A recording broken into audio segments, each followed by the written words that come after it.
22. Gênesis, capítulo de número 22.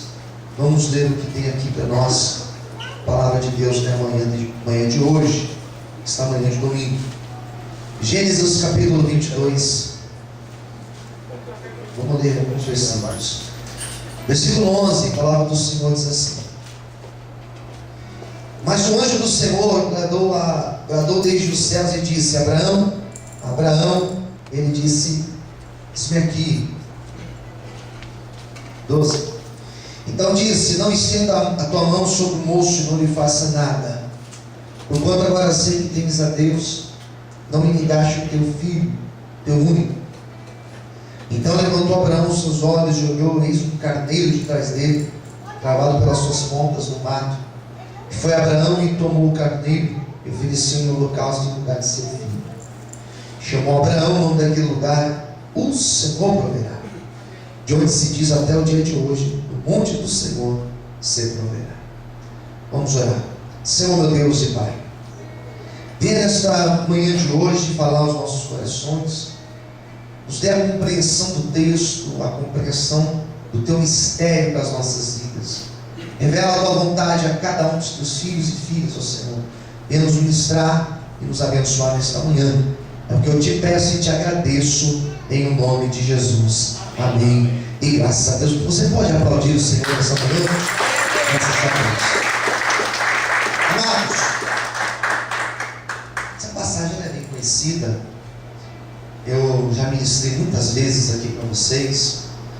Porém, nessa manhã, Deus falava comigo, hoje cedo, logo depois que me despertei. Deus colocava essa palavra para ministrar para vocês hoje. E Deus me fez entender algumas questões que nós podemos pensar aqui hoje. O texto fala de Abraão. E Abraão, ele é conhecido tradicionalmente como o pai da fé. Um homem que teve fé.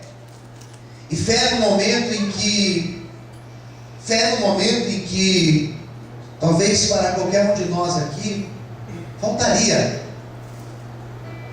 Abraão teve fé num instante que talvez muitos de nós, se passássemos pela mesma provação que ele, talvez nós não teríamos a mesma fé.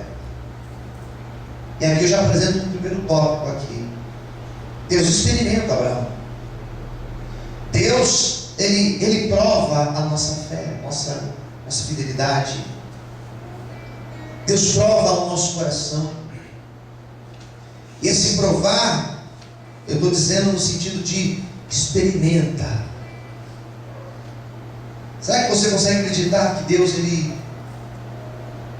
permite passarmos por algumas situações para ver a nossa reação? Quem quiser sentir, amém? Amém. Será que Deus não permite algumas coisas não darem certo para ver a nossa reação? Sim. Será que Deus não permite nós passarmos por um vale de dificuldade para provar realmente a nossa fidelidade? Eu creio que sim. Eu creio que sim, e tenho como base esse texto. Porque nós temos textos e mais textos que vão falar da fidelidade, do compromisso, vão falar da fé de Abraão, que vai falar do comprometimento que ele tinha com Deus. E mesmo assim, será que era preciso Deus permitir passar por uma provação? Será que mesmo assim Deus precisava experimentar Abraão? Por que Deus experimentaria Abraão? A pergunta não é por que Deus experimenta alguém, mas basta você perceber o que acontece com Abraão. Depois disso, você vai entender que ainda que hoje nós não entendamos por que Deus prova, por que Deus permite, por que algumas coisas dão errado, lá na frente nós conseguiremos mensurar, lá na frente nós conseguiremos entender que Deus tinha sim um real propósito na nossa vida. Deus não faz nada sem propósito. Quem está entendendo, diga amém. Eu acho que você consegue falar essa frase para alguém aí. Diga para o seu irmão: Deus não faz nada sem propósito. Isso, guarda essa mensagem na tua cabeça hoje. Nós não entendemos por que Deus prova Abraão, não. Mas no final você vê o que Deus fez, e você consegue pensar: peraí, então quer dizer que era necessário ele passar por isso? Será que era, então realmente era preciso Deus medir o nível de fidelidade, de comprometimento de Abraão? Sim, creio que sim, queridos, creio que sim. E hoje talvez alguma provação em alguma área da tua vida hoje seja mais evidente. Hoje talvez uma situação seja mais pesada para você carregar. Muito provável que isso seja Deus experimentando você, preparando você para aquilo que Ele tem para fazer na tua vida. Eu olho no teu rosto hoje e eu posso falar para você, olhando nos teus olhos, como se nós estivéssemos sentados ali na minha sala, somente eu e você. Eu posso dizer para você, mesmo sem saber o que você iria me dizer acerca da tua provação de vida, da tua dificuldade, eu posso hoje falar para cada um de vocês, que se Deus está permitindo isso, é porque algo belo, algo grande, algo glorioso lá na frente Ele já tem preparado para mim e para você, amém? E se a dimensão da nota tem sido grande, é porque certamente a honra de Deus, ela será maior ainda na nossa vida, em nome de Jesus. Você pode aplaudir e glorificar a Deus, amém, queridos? Isso daqui, de certa maneira, me consola. Essa verdade que eu apresentei para vocês, ela me traz um certo conforto, porque ela me faz entender que o que eu não entendo hoje, que o que eu hoje é difícil para compartilhar, viver, passar para vocês, que é uma experiência difícil, lá na frente eu vou entender. O que acontece nesse texto? O que acontece? A história de Abraão diz que ele passa anos aguardando uma promessa de ter um filho com a sua esposa Sara, e ele já na sua velhice, já com 100 anos de idade, ele tem esse filho. E quando esse menino já cresce, já estava maior, Deus, e aqui eu vou entrar já no segundo tópico, Deus, que em nenhum momento da história exigiu de alguém sacrifício humano. Deus não é um Deus pagão, do paganismo, que pedia sacrifício humano. Deus agora vira para Abraão e fala assim: sobe na montanha de Moriá e sacrifica o teu filho para mim. Isso aqui é improvável, porque Deus jamais pediria sacrifício humano. Mas por que Deus pediu isso para Abraão? Olha que dificuldade de nós compreendermos. Um Deus que pede, um Deus que, além de experimentar, como eu já disse no primeiro instante, Ele pede algo, e pede algo que é difícil. Deus, Ele pede algumas coisas para mim e para você, que elas não são impossíveis, mas elas são difíceis. E aquilo que Deus pede que é difícil, Ele pede também com propósito, porque certamente Ele vai fazer algo em cima disso. Quem entendeu, diga amém. Amém. Abraão, mesmo sem reconhecer, não estou reconhecendo Deus, mesmo sem entender Deus, mesmo sem saber por que Deus pediu isso para mim, ele resolve obedecer aquilo que Deus tinha pedido. Ele resolve aceitar a vontade de Deus e entender que a vontade de Deus, ela é boa, ela é perfeita e ela é agradável. A Bíblia Bíblia diz que a vontade de Deus, vamos repetir, ela é o quê? Boa, perfeita e agradável. Vamos repetir isso? A vontade de Deus ela é o quê? Boa, perfeita e agradável. Ela não é compreensível. Ela é boa, perfeita e agradável, mas eu não entendo ela, que Abraão não entendeu. Passaremos por situações na nossa vida, hoje talvez seja esse dia, em que não entenderemos a vontade de Deus, não entenderemos o não de Deus, não entenderemos o espera de Deus. Às vezes Deus fala não. Posso ouvir um amém? Amém. Às vezes Deus fala espera. Às vezes Deus fala assim. Quando Ele fala assim, é bom para si e glória a Deus. Mas quando Deus fala espera,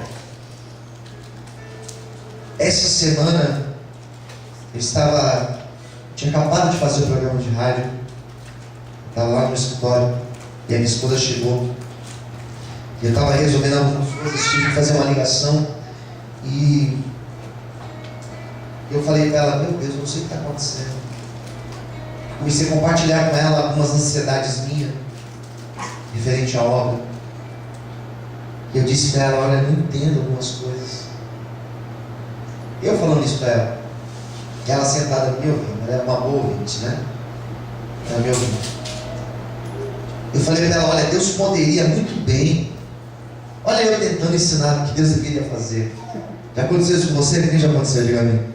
Falando uma coisa que aconteceu essa semana comigo, gente. E eu contando para ela, falei: olha, puxa, Deus poderia, sei lá, Deus poderia fazer isso, fazer aquilo. Deus poderia. Aí comecei a falar com ela. E eu creio que aquilo foi um desabafo. Daquilo que eu esperava que Deus fizesse.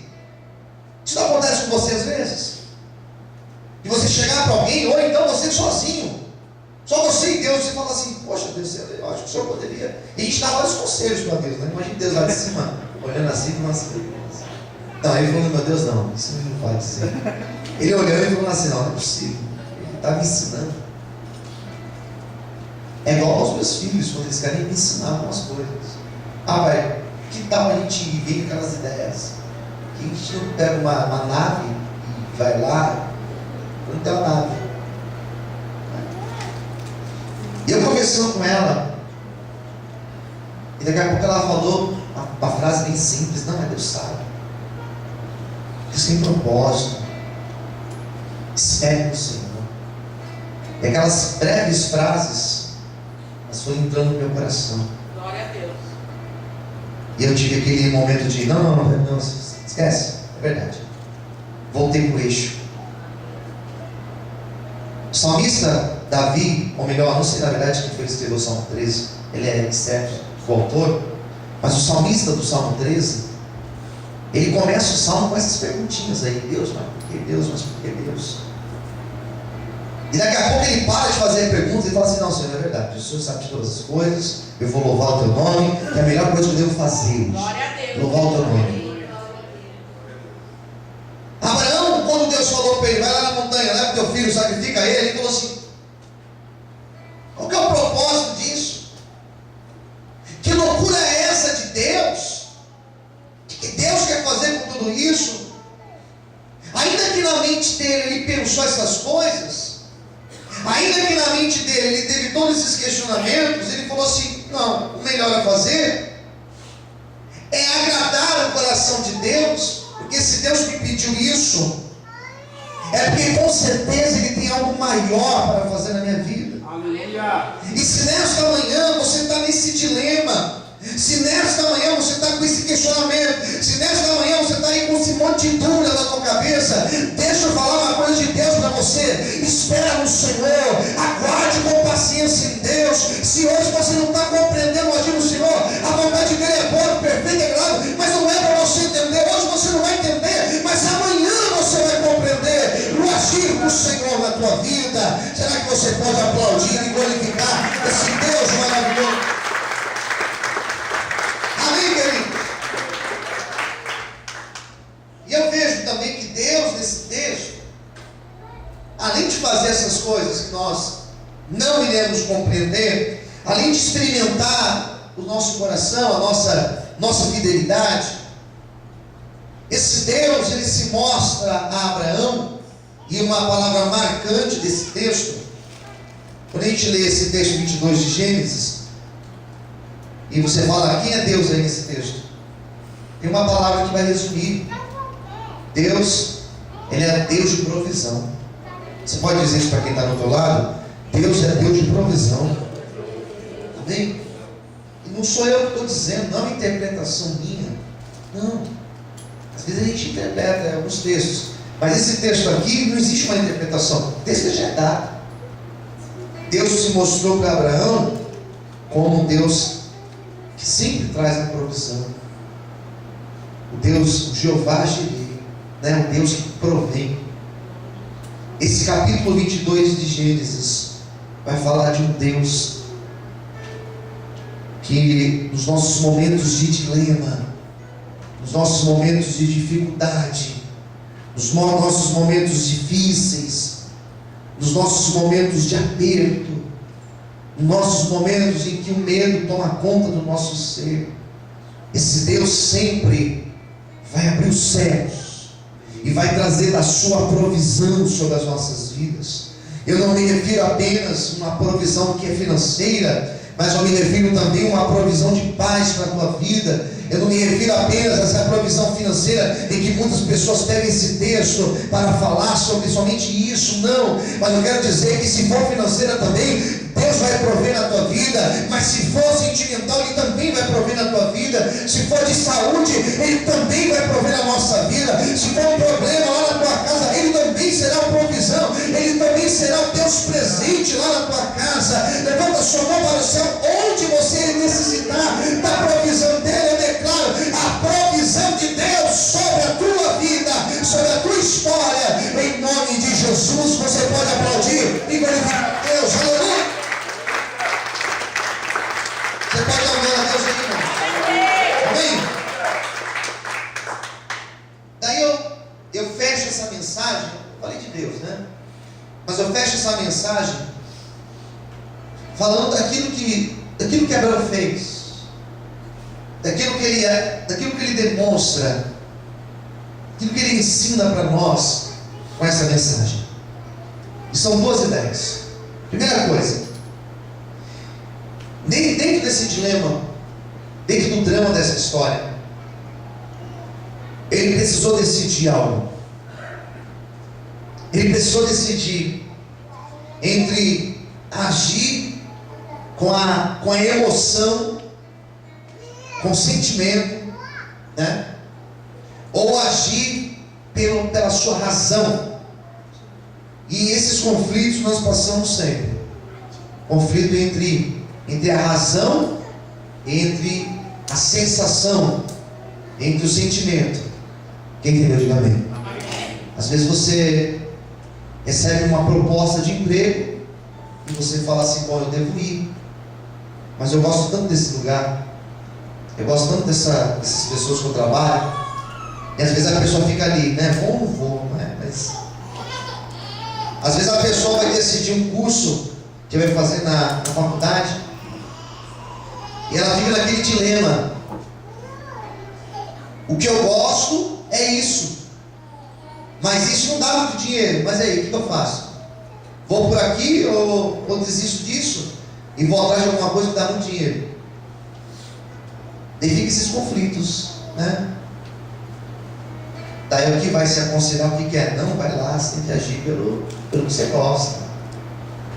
A pessoa vai lá e faz um curso de sei lá o que, né? Ele não consegue uma nada. Fazer uma faculdade de datilografia, aprender a mexer com máquina de datilografia. Não existe, né? Vamos supor aqui. Mas ninguém usa mais essa máquina. É minha paixão. Entre agir pela razão e pela emoção, Abraão, ele decidiu agir pela fé. Quem entendeu, diga amém. Ele traz um terceiro elemento para a conversa. Porque racionalmente ele ia dizer, não é possível que Deus esteja pedindo isso para mim.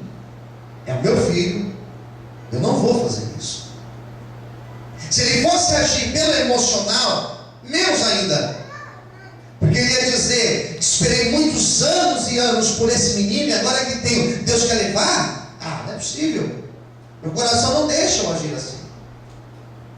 Mas ele não foi nem pela fé, ou melhor, nem pela razão, e nem pelo sentimento, mas ele vai pelo terceiro, ele vai pela fé. E a Bíblia vai dizer que a fé foi acima da razão e acima do sentimento. Quem entendeu, diga amém. A fé foi acima da razão e acima do sentimento. O coração estava partido. Racionalmente ele não estava entendendo nada. Mas a Bíblia diz que ele traz a conversa da fé. Ele ilumina a decisão pela fé. E ele fala, ainda que o meu coração não queira, ainda que racionalmente não faça sentido, eu sei que Deus é grande e poderoso. E ainda que eu sacrifique meu filho, ainda que eu queime meu filho no fogo, eu sei que eu posso orar. E Deus é tão grande e poderoso que Ele pode juntar as cinzas e Ele pode ressuscitar o meu filho. E isso se chama fé. O que Deus nessa manhã de mim, de você, não é que você fique calculando simplesmente, não é que você coloque o coração na frente, não. O que Deus quer nessa manhã é que você tenha fé, porque aquele que tem fé, ele vive coisas grandes e coisas impossíveis, amém? Receba essa fé nessa manhã, em nome de Jesus. Será que você pode aplaudir e glorificar a Deus? Aleluia! Amém, queridos? Então ele vai colocar fé em prática. Ele vai dizer, eu vou chamar a existência o poder de Deus. Deus quer. Olha, se Deus está falando isso, porque está chegando a hora, hein? Deus quer que eu e você tomemos atitudes pela fé. Fala para quem está do outro lado, Deus quer que você tome atitude pela fé. O que Deus está aprovando, pastor? Ele quer que você tenha fé. Ele quer que você creia. Está me chamando para isso, Ele está te chamando para isso. Fé. Racionalmente não vai. Sentimento também não vai. Pela fé. Quem entendeu, diga amém. E a última coisa. Não devemos temer. Porque Deus, Ele sabe o que faz. Dentro de tudo o que aconteceu. Dentro de todo esse capítulo 22 de Gênesis. Nós percebemos do começo ao fim que Deus estava conduzindo todas as coisas. Amém. Que Deus estava motivando, incentivando Abraão a crer, a viver pela fé, a viver o sobrenatural. Amém. O que eu creio nessa manhã é que Deus também, Ele está tirando esse medo do teu coração e do meu coração. Estou ministrando isso, essa mensagem ela fala primeiramente comigo. Deus, Ele está nos motivando a crer, e a crer nesse sobrenatural, a crer nisso que aos nossos olhos é impossível. O que Deus quer nessa manhã é que as nossas atitudes a partir de hoje não sejam simplesmente atitudes que qualquer homem comum faria. Deus quer que você creia, que você crie esse relacionamento com Ele, creia que Ele é um Deus grande e poderoso, que Ele é um Deus que conduz todas as coisas, que Ele é um Deus que prepara todas as coisas, Ele é um Deus que prepara a ocasião. Olha que revelação. Deus prepara ocasiões, coloca pessoas certas no nosso caminho, prepara momentos certos para mim e para você, prepara bons encontros, prepara boas situações. E eu quero nesta manhã profetizar que Deus irá preparar bons encontros para você, que Deus irá preparar boas ocasiões para você, que Deus vai trazer pessoas para o teu caminho que serão verdadeiros enviadas de Deus, verdadeiros homens de Deus, mulheres de Deus, anjos do Senhor, para abençoar a nossa vida. Se verdadeiramente Deus conduz a história, não se preocupe, não temas, porque Ele tem conduzido a história da tua vida, a história da tua família. Ele é um Deus que tem conduzido todas as coisas, e é por isso que hoje Ele te trouxe aqui para te dizer: não temas. E é por isso que hoje Ele te trouxe aqui para te dizer: filha, não se preocupe. E é por isso que hoje Ele te trouxe aqui para dizer: filho, eu estou contigo para te abençoar nesta causa. O Deus que foi provisão para Abraão, Ele também será provisão na tua vida, provisão na tua história, provisão na tua casa, em nome de Jesus. Que você sempre crê, levanta a mão para o céu, dá um glória, glorifique e exalte ao Senhor. Aleluia. Você pode aplaudir a Deus. Ele é o Deus da provisão, Ele é o Deus presente, Ele é o Deus que vai te abençoar. Não entendo o agir de Deus, mas creio que é o melhor para a minha vida. Não sei porque Deus me pediu isso. Talvez para eu me afastar de algo, talvez para eu dizer não a um algo, talvez para eu dizer sim a um algo. Não sei por qual motivo Deus tem feito isso, mas eu sei que isso é bom, perfeito e agradável. Que lá na frente eu vou entender qual era o propósito do Senhor. Que Deus te abençoe e que essa semana nós possamos viver essa palavra nas nossas vidas. Vamos ficar em pé, vamos orar. Eu quero convidar você a fechar os olhos.